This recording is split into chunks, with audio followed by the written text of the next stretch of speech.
Hi കൂട്ടുകാരെ, എല്ലാവർക്കും സുഖല്ലേ? ബിഗ് ബോസ് വീട്ടിലേക്ക് തിരിച്ചു വന്ന നോറ പ്രേതായിട്ടാണ് വന്നത്.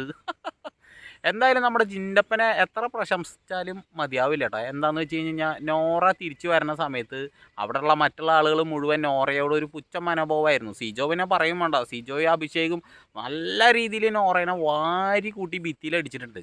പക്ഷേ ജിൻഡോ ഇടയ്ക്കിടയ്ക്ക് പറയുന്നുണ്ട് കേട്ടോ, നോറ പോയിലേക്ക് നല്ല വിഷമമുണ്ട് കേട്ടോ, നോറ പോയിൽ വിഷമമുണ്ട്. നോറ പോയപ്പോൾ തൊട്ട് ജിൻഡോയുടെ മനസ്സിൽ വല്ലാത്തൊരു സങ്കടമായിരുന്നു. അത് നോറ സത്യം പറഞ്ഞു കഴിഞ്ഞാൽ കൺഫെഷൻ റൂമിൽ ഇരുന്നിട്ട് അത് കാണുകയും ചെയ്തിട്ടുണ്ട്. നോറയ്ക്ക് വ്യക്തമായിട്ട് മനസ്സിലായി പണപ്പെട്ടി കൊതിയന്മാരാണ് ബാക്കിയുള്ള ഒരുവിധ ആളുകളൊക്കെ. കാരണം എന്താ പറഞ്ഞാൽ സായി ഇടയ്ക്കിടയ്ക്ക് പണപ്പെട്ടിയുടെ കാര്യം തന്നെ പറഞ്ഞുകൊണ്ടാണ് ഇരിക്കണത്. 24 മണിക്കൂറും പണപ്പെട്ടി പണപ്പെട്ടി പണപ്പെട്ടി എന്നുള്ളൊരു ചിന്തയേ ഉള്ളൂ. പെങ്ങളൂട്ടിക്ക് കൊടുക്കാനായിരിക്കും പണപ്പെട്ടി. എന്തായാലും കൺഫെഷൻ റൂമിലേക്ക് വിളിച്ചിരിക്കണ നോറേൻ്റെ അടുത്ത് ബിഗ് ബോസ് എന്തായാലും പറഞ്ഞിട്ടുണ്ടാവുകയാണെങ്കിൽ ആ പണപ്പെട്ടി എടുത്തിട്ട് പൊക്കോ, എന്തായാലും ഫസ്റ്റ് സെക്കൻഡൊന്നും കിട്ടാൻ സാധ്യത വളരെ കുറവാണെന്ന് ചിലപ്പോൾ പറഞ്ഞിരിക്കാം, പറയാനൊന്നും പറ്റുന്നില്ല.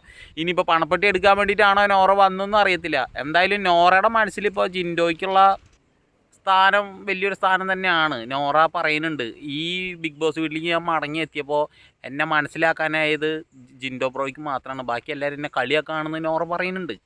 എന്തായാലും നിങ്ങളുടെ അഭിപ്രായം താഴ്ന്ന് കമൻറ്റ് ചെയ്യുക. ജിൻഡോ എന്ന് പറയുന്ന ഒരു വ്യക്തി നല്ല രീതിയിൽ ഗെയിം കളിച്ചിട്ട് തന്നെയാണ് ഇപ്പോഴും അവിടെ നിൽക്കുന്നത്. ബിഗ് ബോസിൽ കപ്പടിക്കാൻ യോഗ്യതയുള്ളൊരു വ്യക്തി ആരാന്ന് വെച്ച് കഴിഞ്ഞാൽ അത് ഈ പറയുന്ന ജിൻഡോ തന്നെയാണ്.